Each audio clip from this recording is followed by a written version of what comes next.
All right, it is recording. So today we have speaking Dinah Weldon and Dr. Shiloh Beckerly. Dinah is a social marketing creative writing professional with 15 years of experience. For the last 9 years as VP of Group Management Director, she oversees all of Rescue Agency's nutrition education, obesity prevention work, and specializes and focuses on SNAP and SNAP Ed communication campaigns. Dr. Beckerly received her PhD in psychology from University of California, San Diego, and has developed, designed, and led research and surveillance efforts on behavioral health in federal, state, government, military clients, and nonprofit organizations for over a decade. At Rescue, she serves on the senior research scientist as a principal investigator on many mixed method studies, seeking to better understand types of communication messages that can most effectively motivate positive nutrition behaviors, mostly in SNAP and SNAP Ed. So for today's presentation, they will talk to us about how general public health messaging designed to speak to everyone about every topic simply will not move the needle to change behaviors. So based on research with hundreds of SNAP and SNAP Ed eligible participants in a variety of states, Rescue found that delivering specific, acceptable, viable, and impactful, or SAVI messages is an effective approach to meeting audience where they are. Once you understand who you're trying to reach and your nutrition message, the power of behavior change comes in showing that audience how being healthy can fit within the challenges of everyday lives. So I will hand it over to you guys, and I hope everyone enjoys this presentation. Thank you so much. Great. Thank you so much for that great introduction, Camille. I will go ahead and share my screen here. Let me get this big enough so everyone can see. Okay, great. So with that introduction, we can just jump right into a little bit about who we are here at Rescue for those who are not as familiar.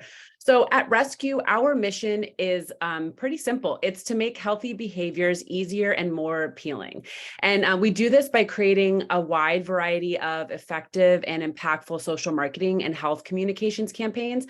We've done this for over 20 years now, and we've done this with over 24 state public health departments and federal agencies like the CDC and the FDA, as well as plenty of countywide agencies like the County of San Diego and Los Angeles, for example.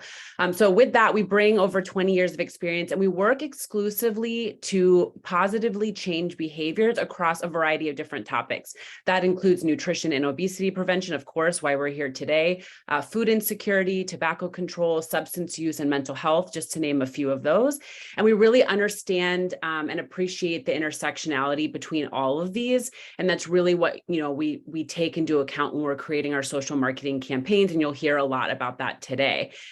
We are a full service agency, so we have over 250 of us strong now, full-time across the country, and we're really structured to do a variety of things, all the way from the start of a campaign at research through to implementation. So research, strategy, public relations, creative, all of that, you name it, goes into the hard work that we put into creating these effective social marketing campaigns.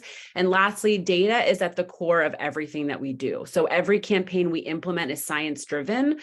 We are established, and we do have a variety of, and a library of publications, at least over 40, I think at this point, peer-reviewed articles that our in-house researchers have published in various scientific journals that we're very proud of as well. And we're lucky to work with a lot of these researchers, Shiloh being at the helm here, who have various PhDs and MPHs and are really focused on behavior change research specifically. So that's a little bit about who we are at Rescue Agency in case you aren't as familiar with us. And we'll just go ahead and jump right into why we are all here today. So today, we're going to talk through one of the most complex communication challenges that we as nutrition and obesity prevention leaders, or those who work in this space, have had to tackle. And here's the complex challenge right here on the screen that we know lies ahead of us. 42.8% of Americans are obese. Individuals who are obese end up spending on average over $2,000 more annually for medical care. And by 2035, almost half of men and women in the United States are estimated to be obese. So you can imagine a pretty overwhelming and daunting challenge ahead of us that we are working each and every day to overcome. So how are we going to do this? When we drill down to our specific audience of SNAP-Ed eligible audiences, a new set of barriers and challenges arise outside of just the general public that I just talked about. And we must take that into consideration when we're creating our social marketing campaign. So as we walk you through our webinar today, we're going to center ourselves on these 4 points and walk through each one of them. So we'll share how to address and understand barriers. We'll talk about avoiding generic messages, a little bit of what Camille mentioned, and how to focus on the right things instead. We'll talk about our SAVI messaging strategic framework and how you can apply that potentially in messaging that you create for the SNAP-Ed eligible audiences. And then we'll connect messages to audience values and talk a lot about our audience segmentation approaches. So with that, we wanted to start by highlighting here in this understanding and addressing barriers. We wanted to start by highlighting the importance and need to understand our audience's barriers and share with you all what we heard directly from SNAP-Ed eligible moms in their own voices. And we wanted to share after that some research insights that we learned pre-pandemic. So I'd love to start by sharing a video that we shot that helped us better understand what our audiences, specifically this one was in California, were going through and what their lived experiences were. So let's take a listen. When you have a child, you don't think as, you know, the other responsibilities that come along, daycare, food, bills, rent, food, you know, especially when her father's not involved in her life at all. So, yesterday I worked 8:30 in the morning to 8:30 at night. When I'm leaving, he's getting up. When I get home, he's going to sleep. I will go get fast food, which is not very healthy, but I try and limit the fast food, and on the flip side, it is just me at home, and there are days where it's like, okay, I'm tired, I'm done. It's hard, especially if you're not healthy yourself. To raise a healthy child is definitely probably the most difficult thing you'll ever do in your life, because it's just not going to happen. I work full-time and I go to school and I'm a mom, so I don't have like the 2 hours to prep up a meal, you know. Just like those commercials that are, you know, showing you how easy it is to eat healthy and everything, but I don't have the time to cut up all the vegetables and to steam all the vegetables and, you know, and then to have to force him to eat it, and if he doesn't, it's wasted.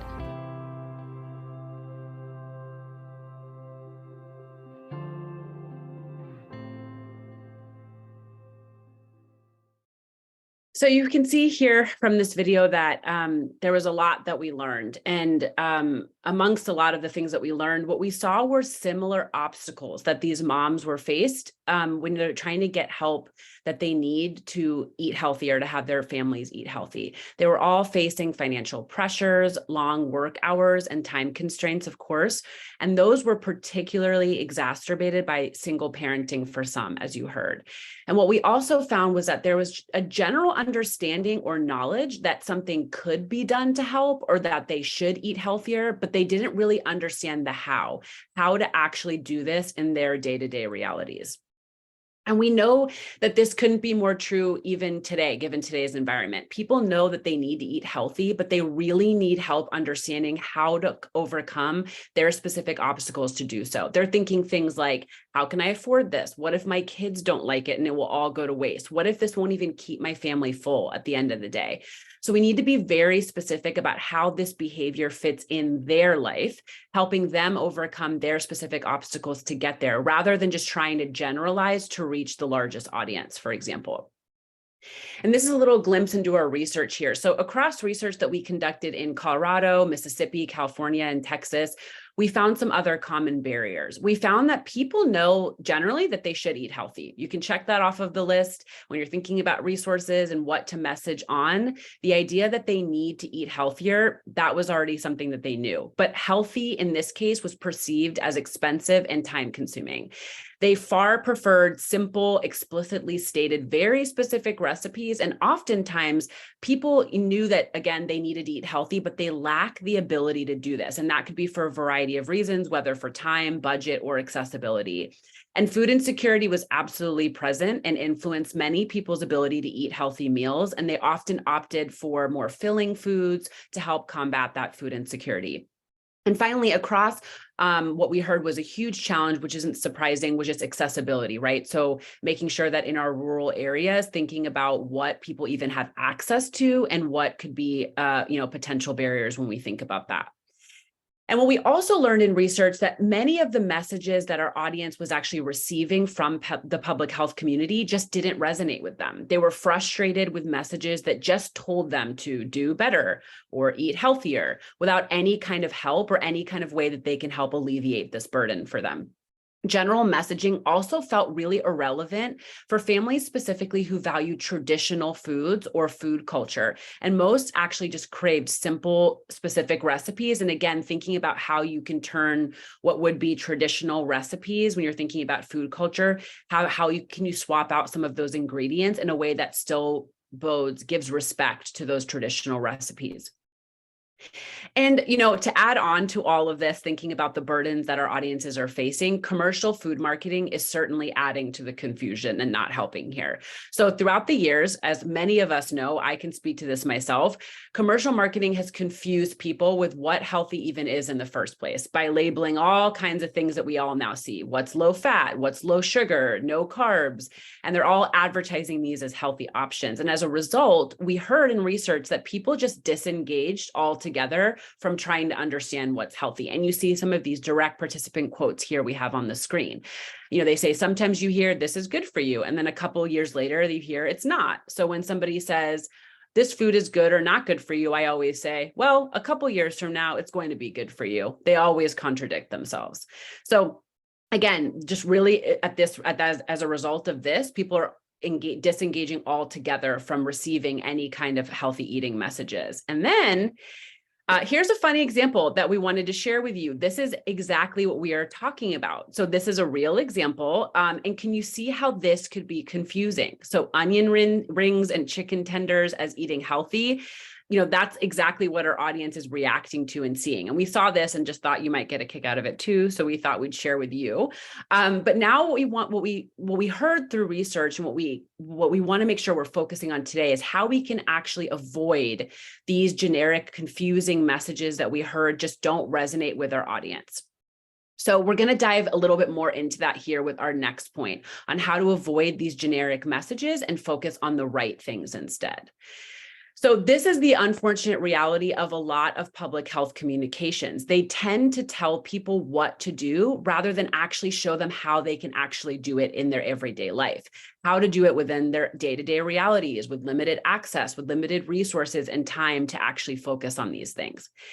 And so what we often end up receiving in public health messages are messages like these. Messages that simply are not resonating, as you heard from our audience. Most of our communications are simply repeating what people already know, and they're not addressing our audience's concerns. And as a result, we're really oversimplifying a pretty complicated issue here.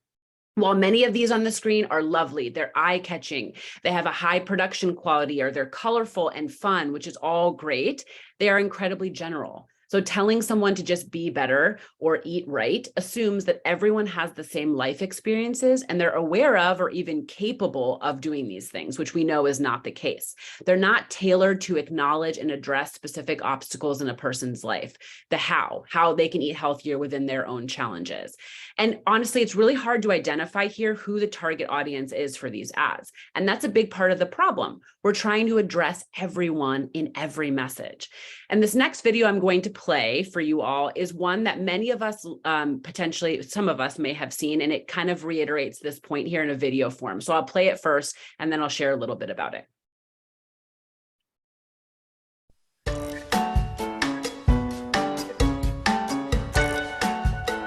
To make wise food choices for you and your family, compare the nutrition information on food labels. Because healthy eating is worth it. Healthy eating. It's for life. Okay, so this is really adorable. It's really catchy. There's some fun music in there. The little girl is absolutely adorable. But who is this ad targeting? So this ad is actually reinforcing existing norms. This is assuming that people have plenty of time to spend with their family. They can afford healthy foods. They have access to these healthy foods. It shows a lean and healthy mother and daughter in the grocery store. It assumes that not only the mom, but the child understands nutrition labels, and they're careful to review those before purchasing them. And heck, it even assumes that our kids are meltdown-free little angels at the grocery store who are really excited to help us pick out produce and don't ask for the sugary cereal in every aisle. And, speaking, as a mom of a 4-year-old, I can certainly attest that I can confidently say that is not the everyday reality. And so while that, again, has really high production quality and does tug at the heartstrings, it's not getting at our audience's actual realities and showing people what they experience every day when they go to the grocery store and what they actually have access to. So instead, again, we're just reinforcing those existing norms. Just kind of showing you a little bit of a difference in what we might all see to kind of center us in what's currently happening in public health and hopefully what we're hoping to change the tide towards.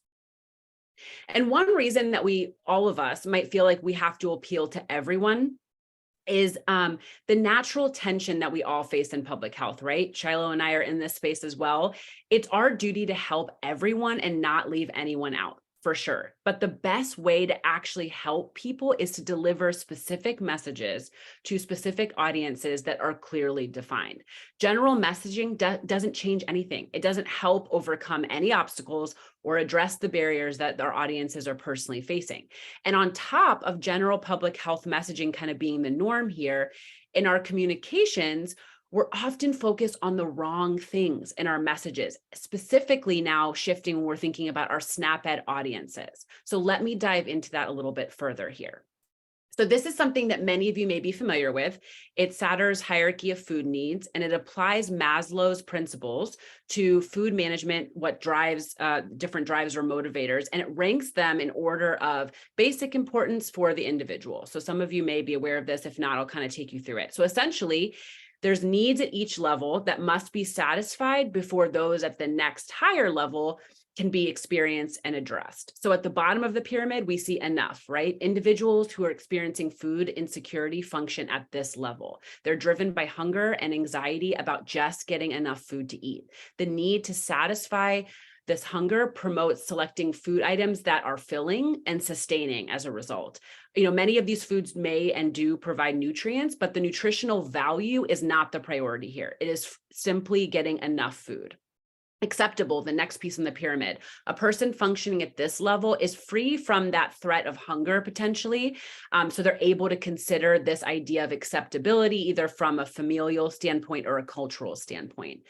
Next up, reliable access. So people who feel reasonably assured that an adequate amount of familiar and acceptable food is there or currently available to them, they can then turn to this to ensure that food availability is there at their next meal or the next day.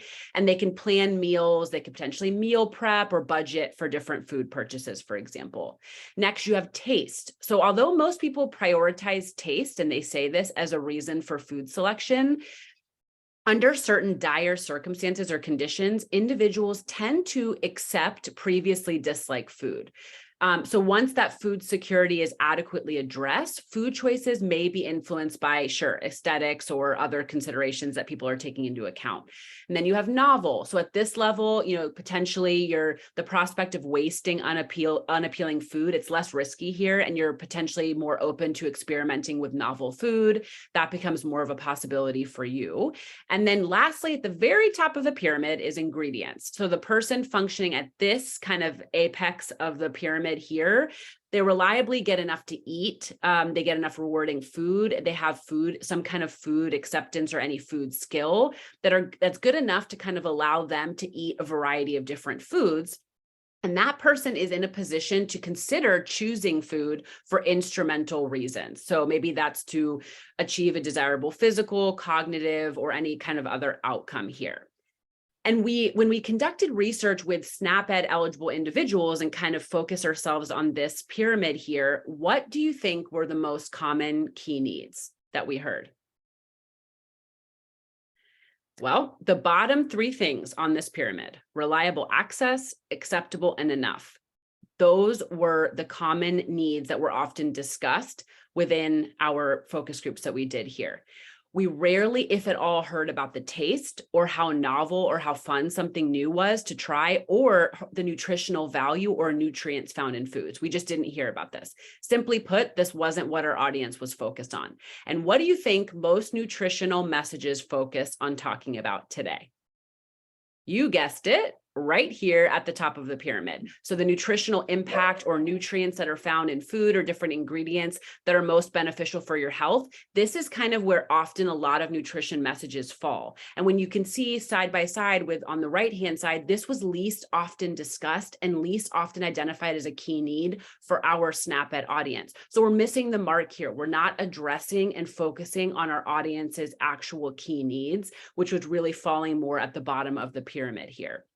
So instead, if we focus on our audience's key needs, what I just walked you through, we have an opportunity to establish new healthy habits in a really realistic and empathetic manner, which is really hopeful and exciting. To do this, we need to make sure we're stop telling people to live healthy, screenshot this slide, and start helping people actually live healthy. So how exactly are we going to do this, or how do we currently do this in our communications? Let's dive into that here in this next point, which is focus on our SAVI strategic framework here. So our approach to achieving this, we break down our messages into really realistic and achievable steps. And SAVI here is built on the premise that all of your messages should be these four things: specific, acceptable, viable, and impactful. And I'll take you through each one of them and show you how you could potentially apply that in your messaging as well.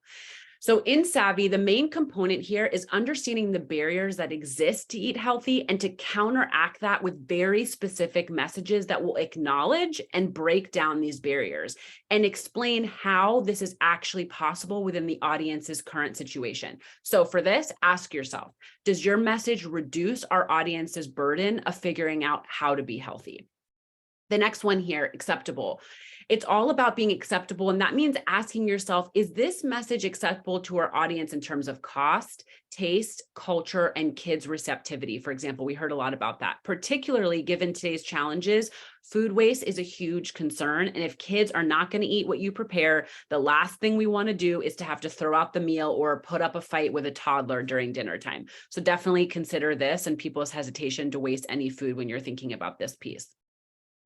Viable. So we must consider, is it even feasible for our audience to do what we're asking them to do within their day-to-day realities? So ask yourself, is it viable in terms of things like time, skill, family, culture, and taste? For example, oftentimes most people believe that again, eating healthy takes a really long time. So it's our job to combat this thinking and help them understand the reality of how long it really does take and show them that this could be feasible for a person who's tight on time or who has multiple jobs or who's juggling family care, for example.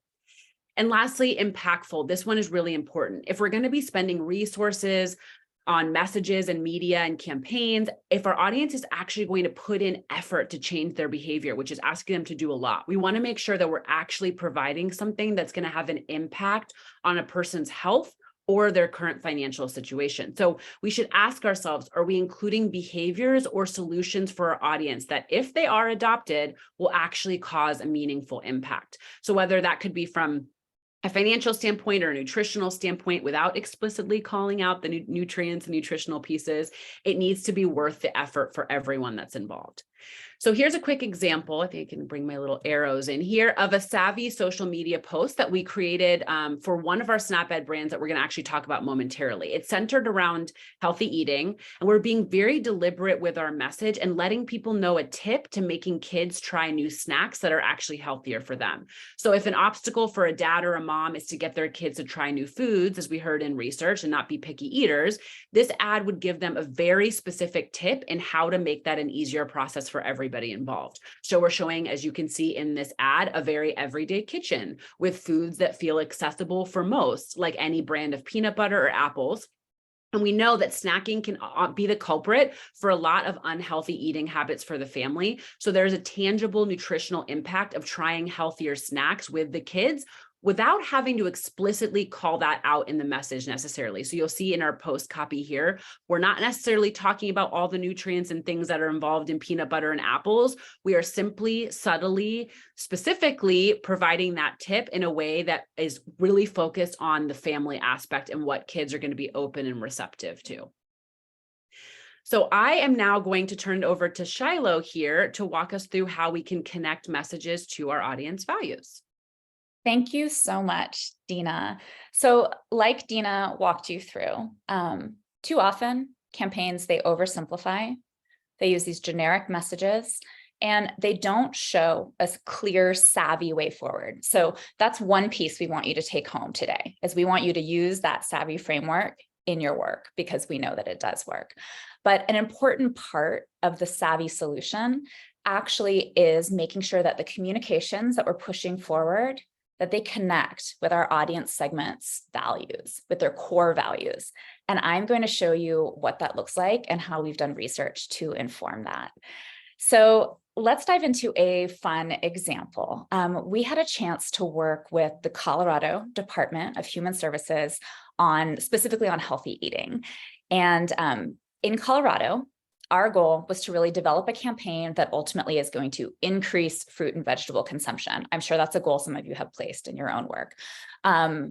Of course, following behavior change theory, we know that this can be accomplished through impacting knowledge, attitudes, beliefs, which then shift intentions and ultimately behaviors. But always at its core, the first step is we need to make sure we are deeply understanding our audience. What motivates them personally to change their behavior? So for this campaign, we were asked by Colorado to speak to SNAP-Ed eligible individuals, parents with children, English and Spanish speakers, and then also there was a focus on multi-generational homes. So on the next slide, you can start to see kind of what we did. Something that's always very important to us in the research space is that we use our time well. Right? We don't want to ever unintentionally be reinventing the wheel each time. We want to build on existing findings. So for this project, CDHS had recently wrapped up a bunch of research about the FNV campaign, trying to figure out if that was going to be a good fit in Colorado. They ultimately decided not to move forward with that, but we had all of that data. They also had some really incredible stakeholders. I don't know if any of you have had a chance to work with folks from the Blueprint to End Hunger, but some of these folks who frequently worked with the SNAP-Ed eligible population in Colorado. So our first priority before we even started this research was making sure that we knew what was out there already so we could really tailor our efforts to make sure we're learning new things. So with these perspectives all in mind, we jumped into two main phases of research. The first was our formative research. And that's where we really try to start to understand our audience deeply. So we did interviews and focus groups with 51 Colorado residents throughout the states. If you're familiar with Colorado, we did it in some of the larger places like focus groups in Denver, and then also on the other side of Colorado in Grand Junction. But we also got to do interviews in places like Alamosa and some of these really rural communities, just because we wanted to make sure that everyone had access to the study. So based on findings from this, our creative team developed draft brand names, logos, and creative concepts. And then it comes back to our team for what you're seeing on the bottom of the slide here, which is that creative concept testing. The final phase, which is actually not on the screen here, was dissemination among stakeholders. So we really did appreciate that this client was invested in collaborating with their stakeholders and sharing out insights whenever possible. We obviously feel that way too. That's why we're here today. But in Colorado, we wrapped it up with a number of webinars for stakeholders within Colorado and also in the nearby states. So this is a description of what we did, but I'm sure you're wondering, what do we learn? And so, yes, the research findings. We learned so many amazing nuances about the folks in Colorado. I could go on for far longer than I have time for today about them. But one standout that I wanted to call out for everyone here echoes something that Dina mentioned here earlier. Essentially, these individuals already knew and endorsed that they should be doing healthy things, that they wanted to be healthy. And what was interesting here in Colorado was that that was actually entwined with their identity as someone from Colorado. It was something that they deeply valued. So really more than ever, they didn't need messages just telling them to be better, be healthier. They were already there. But what they wanted to know was how to do it in a way that actually worked for them. So we learned cost was a barrier. And something that was different was part of the way they were thinking about cost was really a desire to support local farmers, respect for the seasons, and a desire to help local economies with their purchases. So that piece kind of speaks to an underlying value. We also heard loud and clear there was a need for convenient food, another barrier. But what was interesting through research, we learned that that looked different for different people. So for some people, a convenient food meant it was really a short amount of time in the evening after work to prepare a meal. For other people's, it had to do with more how many times you were cooking per week. So maybe they only wanted to cook once or twice per week, and that was what made something convenient. But really the most important thing that we learned had to do more with the core values of this audience. So we learned that above all else, they deeply valued family connection. That was really the value insight we were looking for.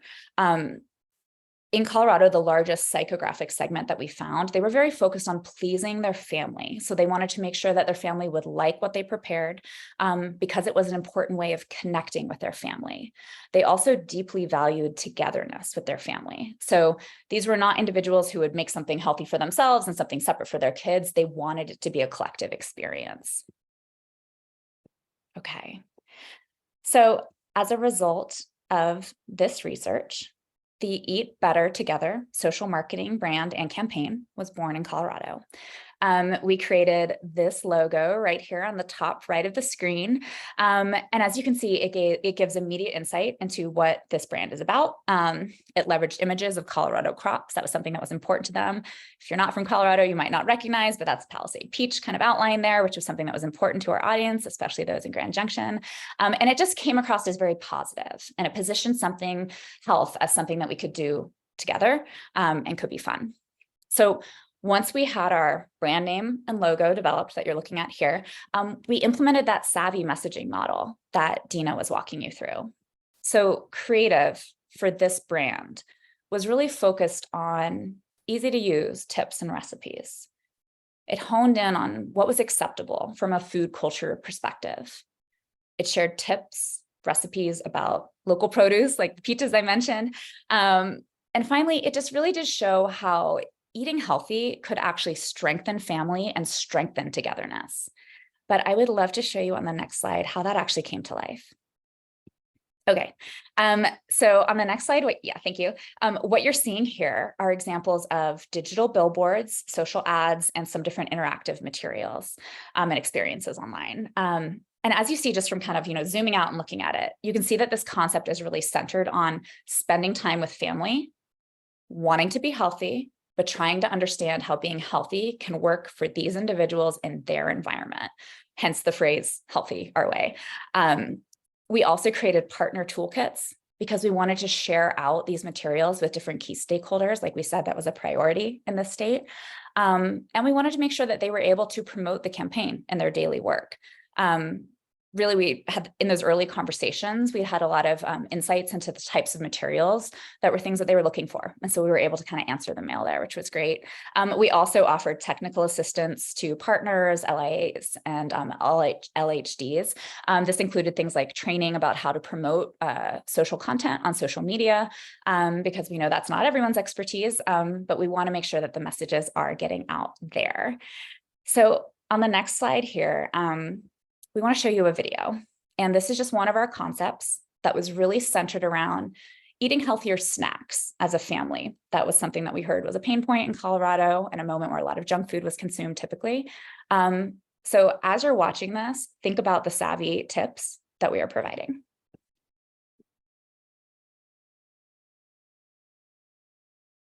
For us, eating more fruits and veggies at snack time was impossible. And two, we learned a few quick tricks. Now we just mix the garbanzo beans with a little olive oil and black pepper. And we roast them in the oven. Perfect when we're craving something crunchy. And who wants something sweet? I do. Cinnamon apples and peanut butter, it is. Making snack time healthy and tasty, We don't need to be master chefs. Because we do healthy our way. Visit eatbettertogetherco.com for more snack tips. Great, thank you. So you're probably wondering, how did this campaign do in Colorado? So here's a glimpse into our campaign's performance. So what you're seeing here are some of our analytics data from this campaign. Over the first wave of media, which was only a short 4 months initially, the campaign was able to deliver over 27 million impressions, 3.7 million exploratory engagements. That's things like they watched a full video, they clicked on something, they liked something, and then also a total of 2.8 thousand active engagements. And this is the deepest form of engagement and is when people are actually actively reposting content, sharing recipes with others, and because of that, really amplifying the message. And this is really what we look for, is that active engagement when we're trying to figure out how to cause behavior change. Something also just to call out is that half of those deeper engagements, they did come from people deliberately saving a recipe, sharing those with others, and being encouraged to try these recipes. And we know from many studies that when people do things like this, they are starting to see the brand, in this case, Eat Better Together, as a trusted resource where they can go to for more information and more tips in the future.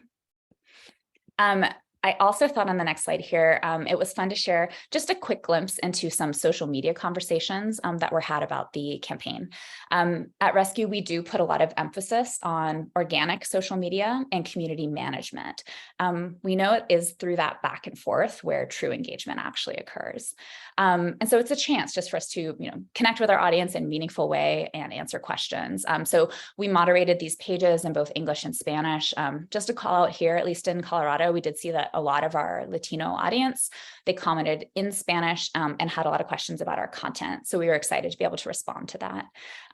But overall, we just learned people enjoyed the brand. They enjoyed sharing their own stories. So really, Colorado was a success. And we're actually in the process of doing research with them this year to develop some new content, which is very exciting. I have one more case study for you that I want to jump into here, which was different. This one's for the state of California. So switching gears, CalFresh Healthy Living is a SNAP-Ed social marketing campaign that was developed in California. You'll see how, just like in Colorado, we're trying to address barriers, align with core values, and use SAVI messaging. So what do we do? Okay, again, I'll give some shout out to the research here. I had a chance to lead this research, which was very exciting. But we conducted 3 phases of segmentation research across the state of California. Just like in Colorado, we needed to understand those core values. So we conducted psychographic interviews. Something that was really great here is we had a chance to actually go into people's homes and do interviews there using a more ethnographic approach. That's something I really recommend if you're trying to unpack the core values of individuals. We also did a number of focus groups, and this was in English and in Spanish. And again, the goal here was just trying to understand those core underlying values of different groups of Californians.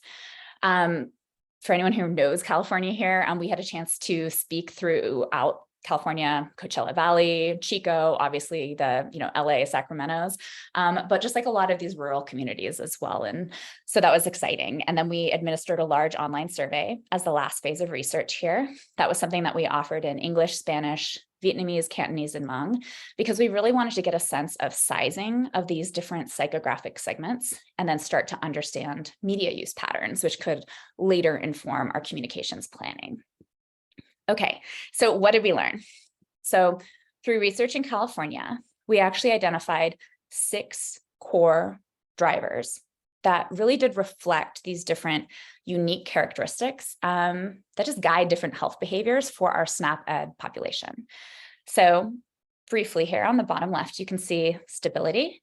Then the blue, we have caring or caring for others, people who valued experiences, people who valued setting and achieving their personal goals, some individuals who are really motivated by knowledge and learning, and then finally, individuals who are primarily motivated by status. Of course, like any segmentation approach, people can fall and have influences from multiple of these categories, but what we're trying to do is just understand that core driver, and you'll see later, so that we can actually align that with the behavior we want them to do. So quickly here, I want to talk about 3 of those segments. So ultimately with the state of California, we were able to select 3 psychographic value-based segments that we wanted to try and reach with messaging. So on the left here, one of these individuals who is driven by goals is a group that we ultimately labeled as personal ambition. And something that was really important about this group is that they saw their low-income situation as temporary. These were individuals who were busybodies. They were in school. They were, managing a child. They were working multiple jobs, and they had very clear goals that they were working towards. And so because of that, they'd historically relied on convenience foods. But what we wanted to do was shift that. And the behavior change strategy here is to situate health as a path towards the most successful and smartest future. Okay, in the middle, one of our ones that was driven by caring was a group that we call Caring for Others. This is actually a really common segment that we're seeing across states, and is something that, if you're thinking about the Colorado example that I just gave you, there's a lot of overlap between this Caring for Others segment here in California and the one that we saw in Colorado. But these are individuals who are really putting their needs, others' needs before their own needs. These are the people pleasers. These are individuals who just really prioritize making family and loved ones happy. And so again, when we think about a strategy here, we need to flip that and transition it. So rather than thinking that giving your kids unhealthy foods are going to make them happy, you need to position that it is that working together as a family unit that can ultimately help your family be healthier and then subsequently be happier. And then finally on the right here, stability seekers. This is a really different segment than the other 2. These are people who are really driven by consistency. So they feel the need to have a secure and orderly life. And so these are folks who are really resistant to change. They don't want to try new things.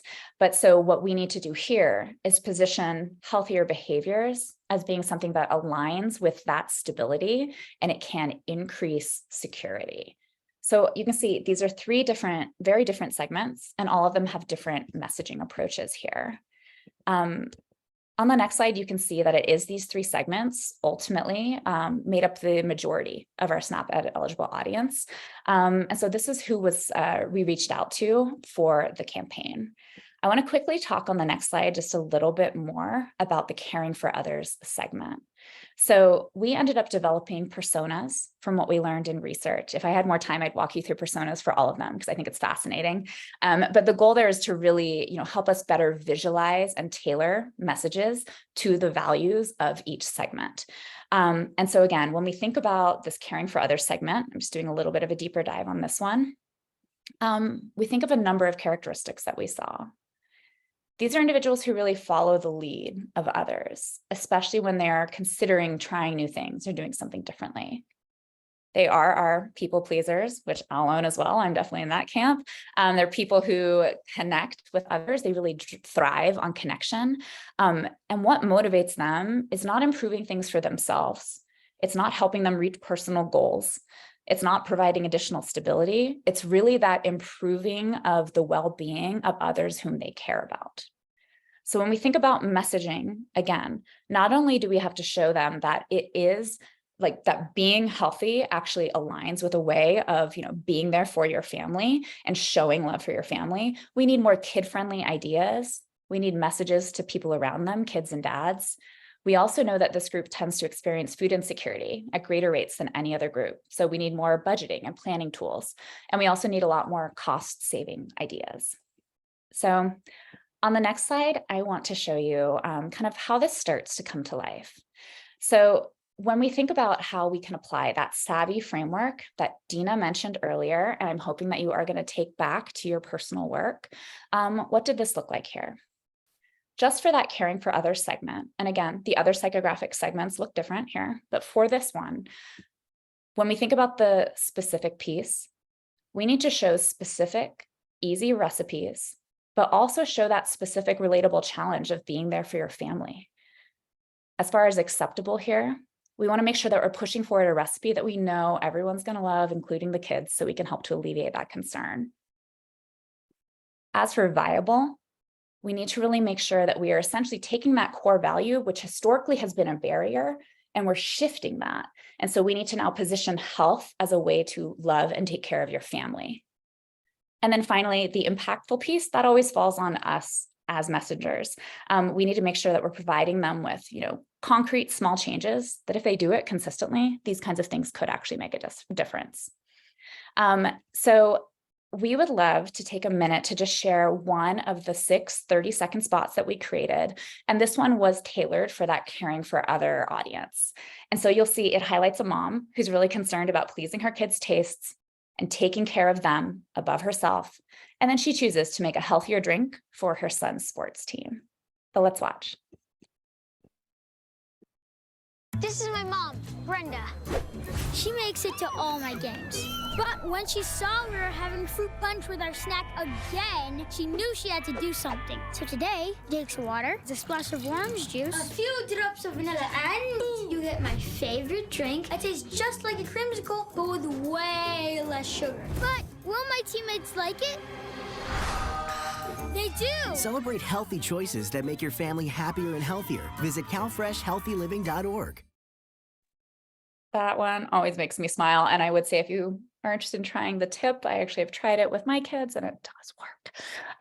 But let's move to the next slide, because again, I'm sure you're curious how this campaign did. So this was an evaluation that was actually done by a third party that was led by the California Department of Public Health. And Rescue just worked as a consult to provide them with the creative materials and things like that for testing. But essentially, we had great evaluation results here. We had really high awareness of the campaign, and we started to see notable shifts in knowledge, attitudes, and beliefs, following our intended logic model for this campaign. We started to see also early movement in things like fruits and vegetables consumption, increasing water, and decreasing sugar-sweetened beverages, all that were goals of this campaign. We had over 1 billion impressions in just a 6-month period, 32 million video views. And importantly, we had a lot of that active engagement, which again, I think is where the true magic happens here. We had over 11,000 people subscribe to get these weekly health tips and reminders via Facebook Messenger. And we were able to keep those individuals engaged at an 89% rate. So overall, just this campaign worked very well and was a huge success. On the next slide, we are continuing to do work with SNAP-Ed audiences, as I know you guys are too, but we're just continuing to think deeply about values. And we are acknowledging also that it is sometimes these values that can actually operate at baseline as barriers, but through messaging, we can shift it and have these values actually be what is driving the positive behavior change. We have research right now that's underway in Texas and some that's completed in the Mississippi Delta. And we are actually starting to see that there's some commonalities in psychographics across the states. I mentioned this earlier, but especially some of these segments like the caring for others segments and some others that I didn't go into today, but we're seeing a lot of similarities. Everywhere does have some regional nuances, which are important, very important to unpack and understand, because of course we want our messages to not be generic and be as tailored as possible. But we are seeing consistencies there. And then just a few other call outs here in case you're interested in it. In some of these southern regions, we are seeing a few nuances, which I just want to flag in case any of you have an opportunity to work with those audiences, or maybe they'll also resonate with some of the work you're doing here in Pennsylvania. But we're seeing things like an increased emphasis on traditional recipes and actually on the dinner table experience. So again, these are the nuances that we're seeing just in the South so far. People really talked about the need to find a balance between eating healthier and actually having a positive dinner table experience. So that was important to them culturally. We also found in the southern states an increased focus on parental nutritional modeling. Parents thought it was really important to model healthy behaviors for their kids, but really the motivation here was that they wanted their children to be open to trying new ingredients and recipes as they moved into adulthood. So not just simply modeling behaviors for the sake of hoping your kids replicate them, but more increasing exposure to different things. And then finally, in these southern communities, we did see a really strong desire to have a local community benefit. This was something we saw a little bit of in Colorado, if you remember me mentioning the desire for, using local produce. But we saw in Texas and Mississippi, there was a really strong need to make sure that we are improving the lives of individuals around us in the community. And this can be done through working with local farmers and making sure that we're highlighting ways that nutritional choices could enhance the local economy. So we're just excited to learn about the psychographics of the SNAP-Ed audience across the US. Again, there's a lot of local nuances, but I just wanted to flag a few things for you there. But on this last slide here, I do want to recap, and then we'll be able to open it up for questions. But essentially, if you leave today's webinar not remembering anything else, we hope that you'll remember just these 3 tips. The first one here at the top is that people want to be healthier, but they do have specific obstacles that need to be addressed. So in our messaging, we don't need to waste a lot of money and time trying to convince people to be healthier, because we know they want that. What they need is a clear map that shows them how to do it. The second thing here is that our messages must be SAVI. So again, specific, acceptable, viable, and impactful. And they need to really help our audience see that we understand them and that we can meet them where they're at, and that we're there to actually support them and show them how it could work in their lives to be healthier.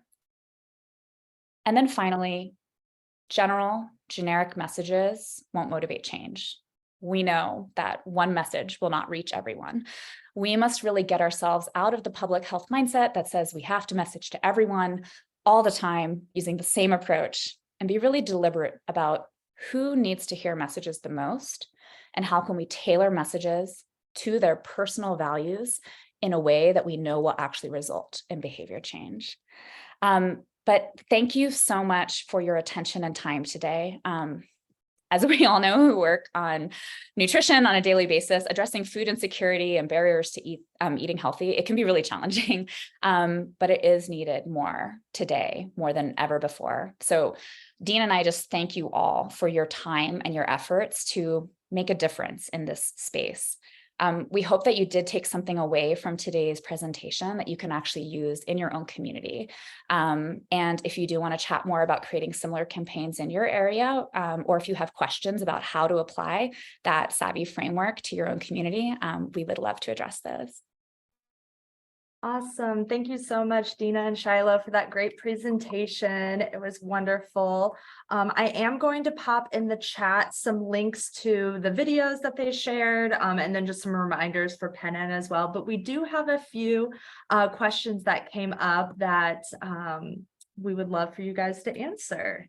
Yeah, so first of all, thank you so much. That was really a powerful and insightful presentation. So really thank you. And we are tight on time, so I'll just try and get through some of these questions, and what we get to, we can, and what we don't, that's okay. So the first question that came up was around kind of like language around weight inclusivity and body image. And it seems like this person was wondering how you encounter or tackle some of those issues around body image and weight, especially in a world where so much, particularly commercial messaging, is addressing that aspect of health and nutrition. Yeah, I can jump in, and then Shiloh, feel free to, I will try to be concise. I think that this is a really great question, so thank you to whoever asked it. It is, to be perfectly honest with you, we have within any of our messages, advertisements, materials, we're always thinking about showing inclusivity, honestly, from a variety of different angles, body image being one of them.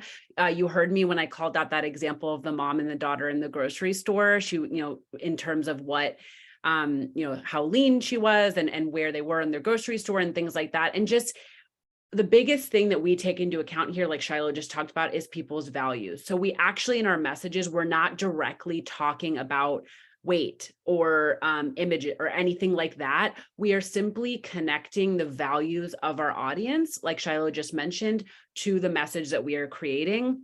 And what we heard in that pyramid that I showed you all is at the very tip top of the pyramid was instrumental. And that's really the area where you're thinking about what's going to be healthy for my body. If that's an area where people talk about weight and things like that. And that was at the very top of the pyramid. That was not relevant for this audience. How could they ever think about body image or think about, nutrients of food if they're simply at the bottom of the pyramid trying to think about getting enough food on the table for their family? families. So it's that value piece. If we focus on that top of the pyramid, when you use all these terms like BMI and things like that, it just it doesn't resonate with the audience. They're thinking, you don't know me, you don't understand what I'm going through. How can I focus on that when, again, I have a family of 4 that I'm just trying to feed? And so we really don't talk directly at all about weight. We show a lot of, again, we're really inclusive in our images. And honestly, in a lot of the work you just saw, those are real SNAP Ed participants who offered and were hand raisers to be a part of our creative. And we're really proud of showing different faces, diversity within our creative to show that this can be possible for you, right? You need to see yourself. They need to see themselves in the creative. And if it's showing people who are super fit and super lean, and that just isn't what they look like and what they resonate with, it's going to fall on deaf ears. So that's what I'll say about that. Shiloh, if there's anything else to add, feel free to jump in. I really think you covered it, but I would say if for any reason that doesn't cover it, please just drop another question in the Q&A. Awesome. Yeah, thank you. It sounds like the creative is kind of the subtle way to address it if the message itself isn't directly about that. Yeah, thank you. We had another question. I think someone was asking, I think an earlier slide that was showing some campaign results. They were wondering if it was organic engagement versus paid. Both.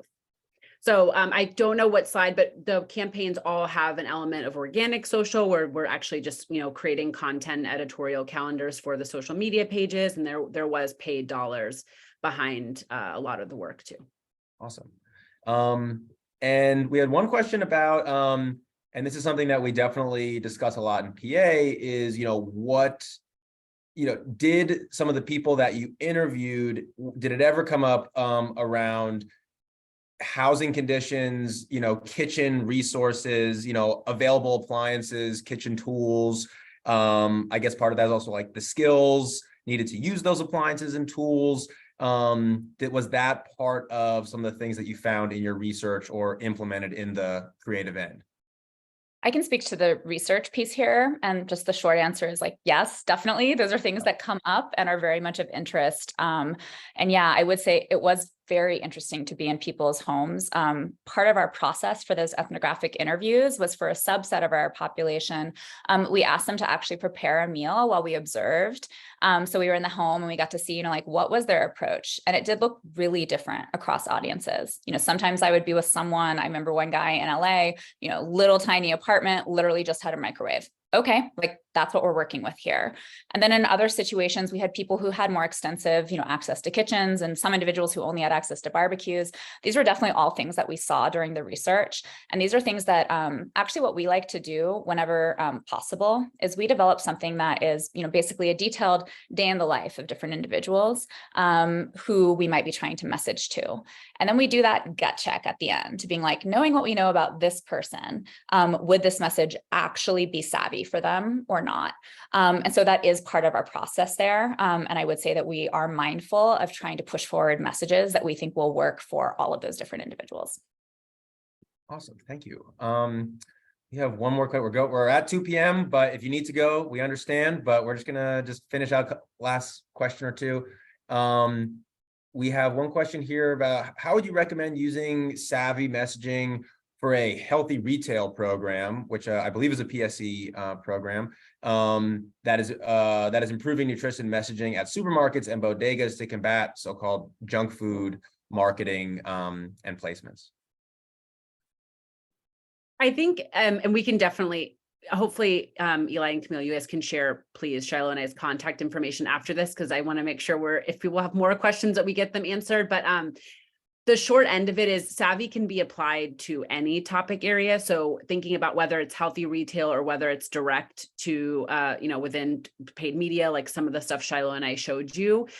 So there's a few different ways you could use that, honestly. And it's really about applying those 4 things that we talked about in each and every message that you create. So, coming up with kind of your overall goal, what are you trying to communicate within that space? And then also when you're thinking about retail, you need to think about your environment. So where is this message being placed? Logistics, like how much can you fit on wherever it is that you're marketing, and what is actually happening in point of sale and what's available to you. So you have to think about the environment. People are picking up produce right then and there. They're thinking about making an unhealthy choice right then and there in the retail store. So you have that few seconds to make an impression on them. That's really when SAVI would be best used, honestly. And when you're thinking about it, I think it can still definitely be applied. And I'm happy to kind of go into more specific. I can get really specific about that, but that's hopefully answers a little bit of that question. Awesome. Thank you. I just have one more question that can hopefully tee us off to kind of go forth. Is besides Rescue, who else or what other campaigns have done this really well in your view? Maybe it's not a good idea to call out your competitors, but I'm just wondering if there are other kind of shining examples where you're like, they nailed it. That's a great question. There's been quite a few, and honestly, and we can share some too, in terms of the specific. There's been some state specific SNAP Ed campaigns that people have done. Oregon has done a really good job. They have Food Hero. They have other SNAP Ed work. We've looked to them. I know Shiloh and team, when we do research, we do also show different examples of other campaigns that not only rescue campaigns to see how effective they were, and people seem to really gravitate towards the Oregon one. That comes off the top of my head, but there's definitely plenty of SNAP Ed states that are doing this well. That, you know, again, they're thinking about the audience values first and not trying to go too general. So Oregon comes to mind. Shiloh, I don't know if there's any ones through research that you think of too. Funny, because that is where my head went, is I'm like, what have I tested in focus groups and interviews that have done well? I'm spacing who actually were the people who like pushed it forward, but there was one spot, which I believe was out of like a small local group in Colorado that had like one spot that was really focused on setting up reminders for being healthy in your environment. And that was something that connected really well with specific segments of the audience who really were like committed to being healthy, but were just having a hard time kind of keeping it top of mind for them. And so that was like an interesting one as well. But again, I can't remember offhand the name of that brand. But I will put my email address in the chat, and maybe Dina, you can do the same. If you guys have additional questions, we would love for you guys to reach out, and we would love to answer any questions that you have. Awesome. Thank you so much. Really so insightful, and I definitely learned a lot. So really thank you both for sharing this presentation. Great. Our pleasure. For having us, and thank you for those who stayed on a couple minutes extra. We certainly appreciate it. Thanks for being here today and for your time. Cool. Thank you, everyone. Have a great rest of your day. Thank you. Take care. You too. Thanks.